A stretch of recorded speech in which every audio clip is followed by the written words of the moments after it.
we have individuals who are religious fundamentalists, religious fanatics, and this is the expression, RT-PCR, real-time PCR expression of the VMAT2 gene.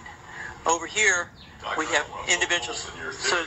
So let me complete. So over here, we have individuals who are not particularly fundamentalist, not particularly religious, and you can see there's a much reduced expression of this particular gene, the VMAT2 gene.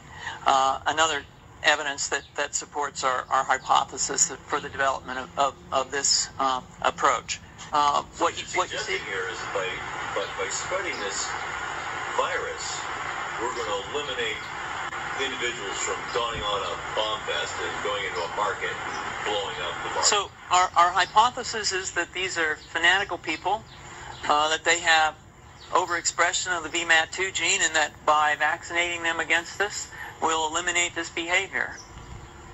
So we have some very, very remarkable data in this next slide.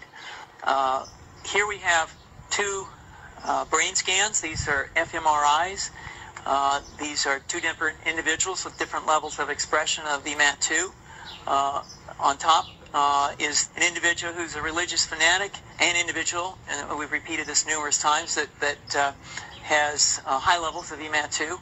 Now, this individual down here who had low levels of the VMAT2 gene, this individual would self-describe as not particularly religious.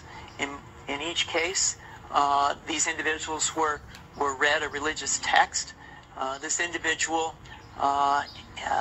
lit up the right middle frontal gyrus, shown here, and that's a part of the brain that's associated with theory of mind. It's a part of the brain that has to do with intents and beliefs and desires. In marked contrast, here's an individual who would not particularly self-describe as religious, associated with theory of mind. It's a part of the brain that has to do with intents and beliefs and desires. In marked contrast, here's an individual who would not particularly self-describe as religious, and when they're read a religious text, what you see is that this part of the brain called the anterior insula lights up. This is a part of the brain that's associated with disgust or displeasure on hearing something. Guessing I take a CT scan with me when I'm evaluating people to determine whether it's a bullet in their head? So the data that I'm presenting here supports the concept that we're proposing, and I think that we would not propose to do CT scans or fMRIs on individuals out in the hinterlands of Afghanistan. The virus would immunize against this VMAT2 gene, and that would have the effect that you see here, which is it's essentially to turn a fanatic into a normal person. And we think that will have major effects in the Middle East. How would you suggest that this is going to be dispersed?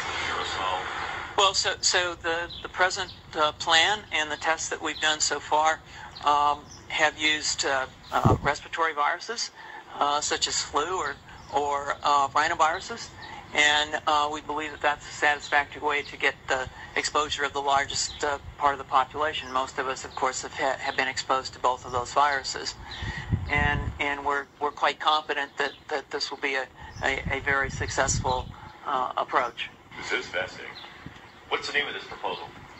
Yeah, so the name of this project is FunVax, which is the vaccine for religious fundamentalism. And you have a proposal already?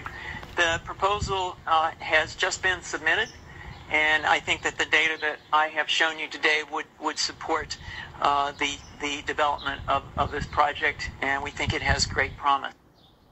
Yep,